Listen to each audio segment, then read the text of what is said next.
And if we look at these two men, Shepherd is the younger by 4 years at 27, and Reedman is the taller, but just by an inch at 6 foot. Now with only 3 professional bouts between them, first-round knockouts feature spectacularly on their joint CVs and hint a potentially short but explosive bout. Will this one leave round 1, Chris? Let's go to our MC, Buddy Johnson, to find out.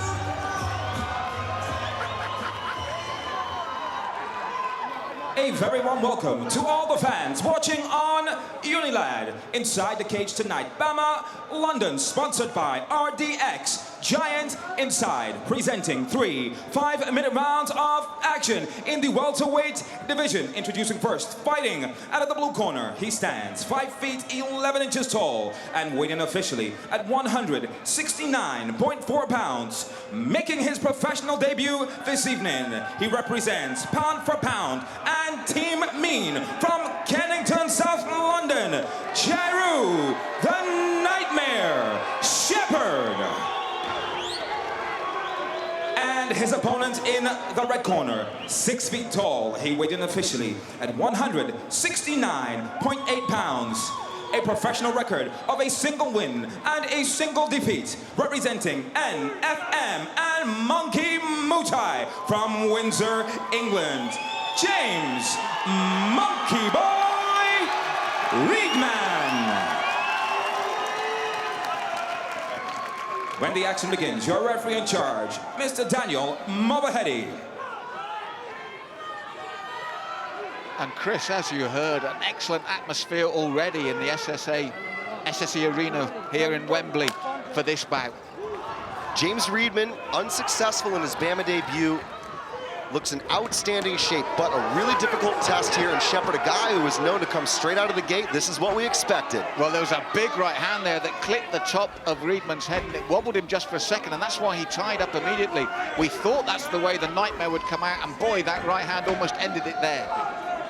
An early litmus test here, both guys locking up. It's always interesting when you see these clinch positions. Head inside position for Shepherd. Reedman looking to try and turn his way off the fence here with that underhook on the left. Yes, Shepherd doing a good job of creating space for that left knee to work the inside thigh on the right leg of Reedman, which could take its toll later. But Reedman had to tie up there, Chris, because of the bombs that came straight in from Shepherd. The thing that Shepherd is really good at is hitting these looping shots from this position. When it's close like this, it's a different game than when you're boxing at distance. So that's what I'm talking about. Big punches there from Shepherd. And each time he throws those explosive left and rights, Reedman turns quickly and looks to tie up again. It's a good tactic to slow Shepherd down. He needs this, Reedman, because if any one of those bombs land, Chris, he's in deep trouble. Like we said in the walkout, he's got to survive the early blitz. That, for me, is the key. What happens then? Will Shepherd calm down and box more cleverly? Will he gas? Will Reedman take over? There's so many questions to be answered if Reedman survives these early onslaughts. This is better work for Reedman. Like I said, he always comes in great shape. He's big for the weight class. He's been through a lot of camps with that long, sort of storied amateur career. But he doesn't want to trade bombs with a guy like Shepherd. He turned because he got caught again, Chris, and this is the problem for him. He needs to control Shepherd. He needs to frustrate him. He needs to slow down the momentum, because the moment Shepherd breaks free, those arms come flying up, and he caught Reedman again and turned him. Reedman has got to keep him here, take the sting out of his opponent. And there's already an interesting contrast of styles here and strategies, if you will. Reedman wants that grinding fight. He wants to drag him into deep water. He wants to get out of that first round, even that first couple 3 minutes. Shepherd was hoping to capitalize early. And what he doesn't want is to be taken down. Listen to the crowd here in London. I think the crowd knowledgeably realised this is what Reedman needs to do against such a dangerous puncher, and he's got a big support here tonight. And I think Reedman's fans were happy, but fair play to the Nightmare. Shepherd is back on his feet, and when he's on his feet, he's dangerous, Chris. And the cage can be your friend and your enemy in these positions. Shepherd did well to use it to stand up. Reedman did well to use it to take him down. Now, as we said earlier, for me, Reedman, this is the right tactic. Slowly but surely grind away at Shepherd and see what he's got, because in stamina terms, Shepherd hasn't needed it in his previous bout. Shepherd's looking to try to open some space here, but Reedman staying tight, covering maneuvering very nicely there. He knew that knee was going to come. That's the problem. When you come out of those clinch positions, sometimes on the disconnect, that's when you're most vulnerable. Yes, and Reedman goes for the takedown, and you can hear the crowd's response immediately as Reedman finally gets Shepherd to the canvas. Half guard here. Reedman staying heavy.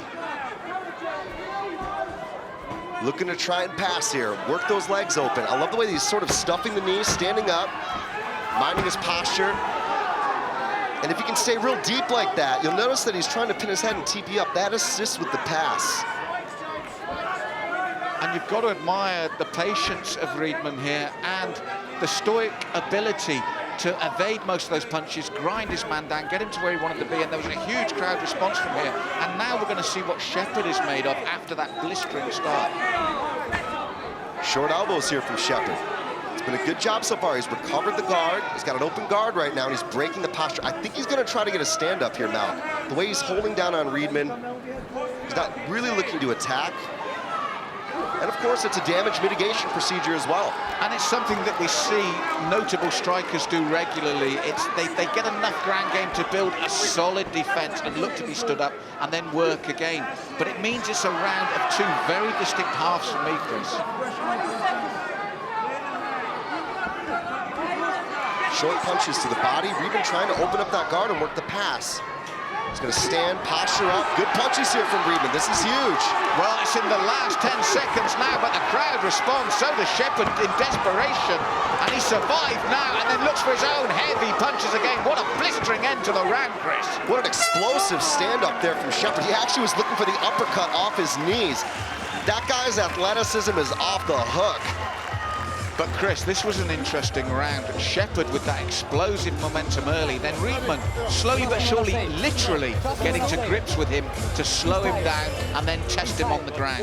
Yeah, very interesting round, especially scoring-wise, when sort of under the revised criteria, judges are looking on a sliding scale where more of the action is taking place, more on the grappling or more on the striking, because you're looking at effective striking and grappling first, followed by aggression and control. So I have to have that clock in front of me to see where there was more action. I think actually Reedman probably ran the clock enough on the grappling to maybe just edge it, but Shepherd obviously scoring some really significant strikes in the early part of the round as well as that last 10 seconds. So a really intriguing matchup here. We knew it was going to be a great stylistic clash.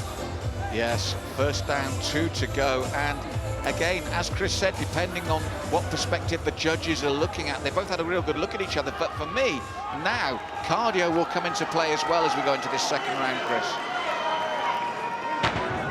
Round number 2, you ready, have fun. So round 2 of a scheduled 3, 5 more minutes potentially.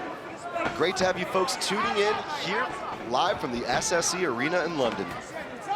Yes, and Jahreau looking for the short little low kick. Not so keen to burst across the cage this time, though, Chris. Maybe, as we said, question marks over the cardio after that explosive first round win. Now he's going into deeper waters here in the second. I think his corner wanted to box or force Reedman into an exchange where he can use those looping shots and probably stay out of the clinch. I mean, he's got great knees, but the problem is in the clinch, you're at risk to this.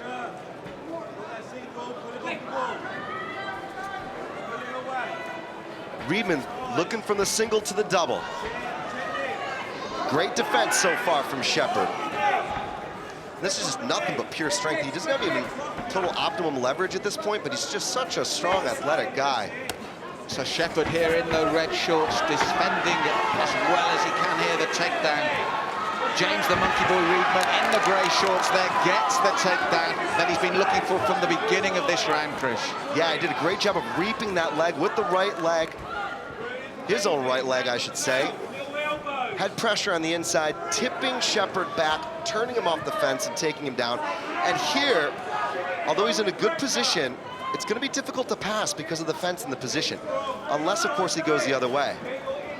But also now we've got to look at the other side of the coin, the stamina of Shepherd, the cardio that has to come into play here, because I felt that the sting was taken out of those opening assaults early in the second round as well. He wasn't as explosive as he was in the first round. This is what he's got to do, though. Reedman wanted to get him into deep water, tire him out. He was looking to trap that left arm. of Shepherd as well, Chris, and the fans respond every time they see him come up for this ground and pound here. Short elbows as well. This is smart from Reedman. You know, he could easily force or at least give the beginnings of a stoppage from half guard.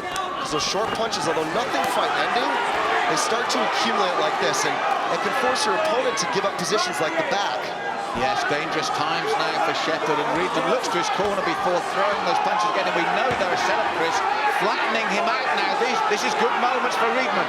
Beautiful wrist ride here from Reedman with that left arm tying up. He can put the punches in. This is bad news for Shepherd. Yes, Shepherd looked to try and scuttle out the back, but now he's under real pressure, and the crowd really respond. And he looks for the neck now, Chris. He's got those rear hooks in.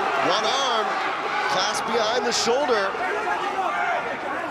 Shepherd knows this, is trying to wrist fight. Dana Movahedi all over it though, watching the equipment there and the gloves.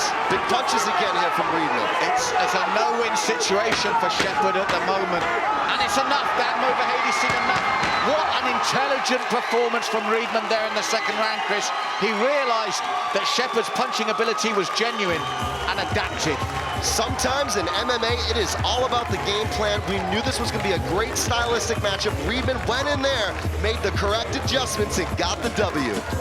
And he did it intelligently, Chris. Shepherd was always dangerous upright. He waited his moment, went to ground earlier in the second, and then you love the way he forced Shepherd to give up position. Here we go.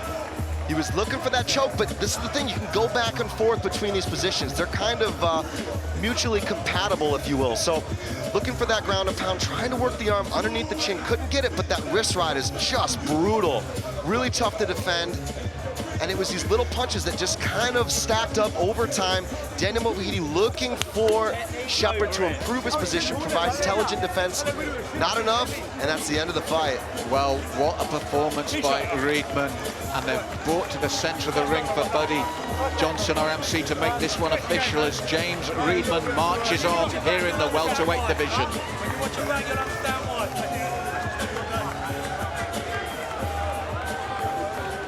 Inside the cage, our referee, Mr. Daniel Movahedi, called a stoppage to this bout 3 minutes, 4 seconds into round number 2, declaring your winner by TKO with ground and pound, James Monkey Boy Reedman.